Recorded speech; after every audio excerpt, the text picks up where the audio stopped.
Alexandro, ano-ano ba ang sinabi ng pangalawang Pangulo?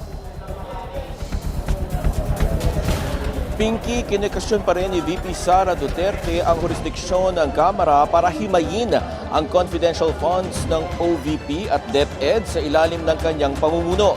Pero muli niyang iginiit ang pagpalag sa Pangulo at sa Kamara. Papalagan ko din yung ginagawa nila sa akin. 'Di ba? Pumalag nga yung buong bayan nung pinatay ng pamilya nila si Benigno Aquino Jr. Yan ang palaban na mensahe ni VP Sara kay Pangulong Bongbong Marcos at Speaker Martin Romualdez. Aminado ang pangalawang Pangulo na dehado siya sa pagharap niya dito sa Kamara. Wala raw kasi siyang kakampi.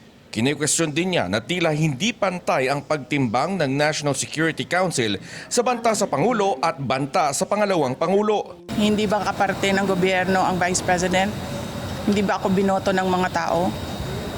Hindi ba ako ang Vice President ng buong Pilipinas, ng lahat ng mga Pilipino?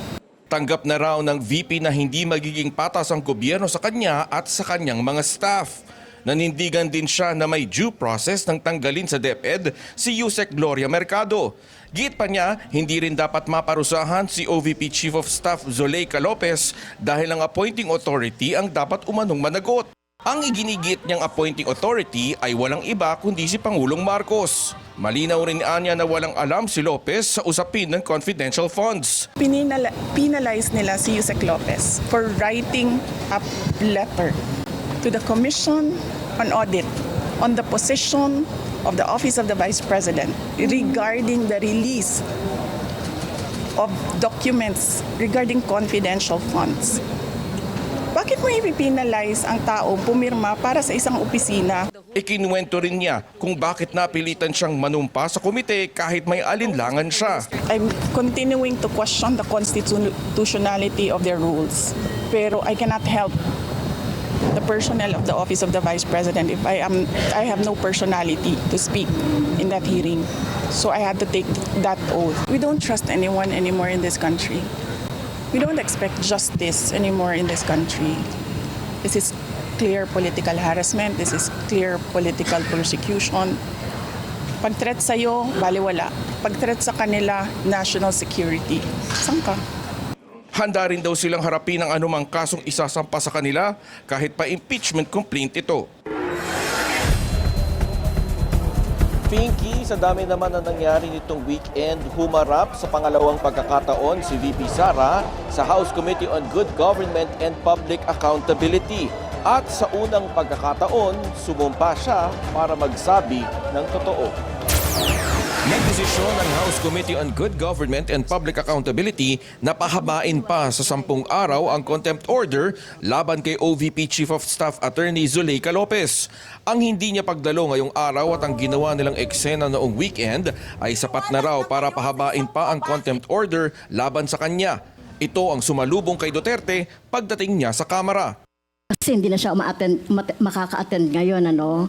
Talagang ano, no. So nakita naman natin sa history nung kanyang evasive attitude, behavior, at itong kinreate niya na sinasabi niya na nagpagsisinungaling niya na hindi naman siya hinaras or hindi naman siya na-barge yung kanyang yung room ay kasama na po yan. Mula sa Veterans Memorial Medical Center, dumiretso ang pangalawang Pangulo dito sa Batasan. Bukod sa kanya, present din sina Attorney Lemuel Ortonio, Assistant Chief of Staff at Chairperson ng Bids and Awards ng OVP. Gina Acosta, Special Disbursing Officer ng OVP, Edward Fajarda, Special Disbursing ng DepEd, at Attorney Sunshine Chari Fajarda na dating DepEd Assistant Secretary na nagkatrabaho na rin ngayon sa OVP. Hindi naman nagpahuli ang mga kakampi ni Duterte. I think the audit observation memo, Mr. Chair, is still under process by the committee, by the Commission on Audit. Why would we take that responsibility from the Commission on Audit? Why don't we allow the process to proceed and complete that investigation? I am raising a constitutional issue before this committee, Mr. Chair. We cannot arrogate upon ourselves the principal mandate reposed to the COA. Nauwi ito sa bangayan ng mga kongresista. Question the case of... Mr. Chair, I directed Andali the po. question to you. I am not yet finished my manifestation or answer to the query of the Honorable Marcoleta. Mr. Chairman. Mr. Please Chair, wait was to be the recognized. Honorable... Congressman Marcolita, wait to Chairman. be recognized. Mr. Chairman, I have all the Mr. right. Chair, Tuano, you the have the- question was addressed to...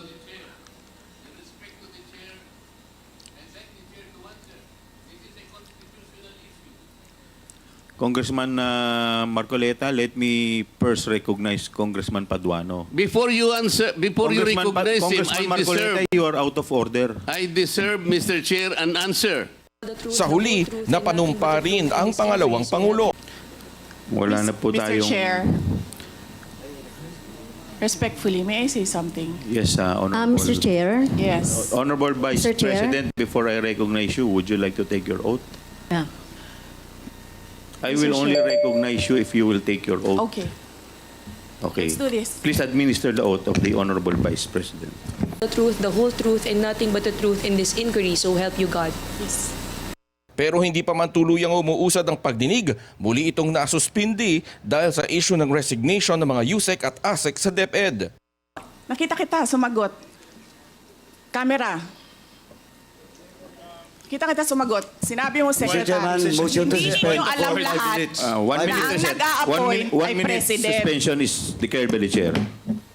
Sa mga susunod na kuha, makikitang lumapit pa si Duterte sa chairman ng komite para maipagpatuloy ang pagdinig.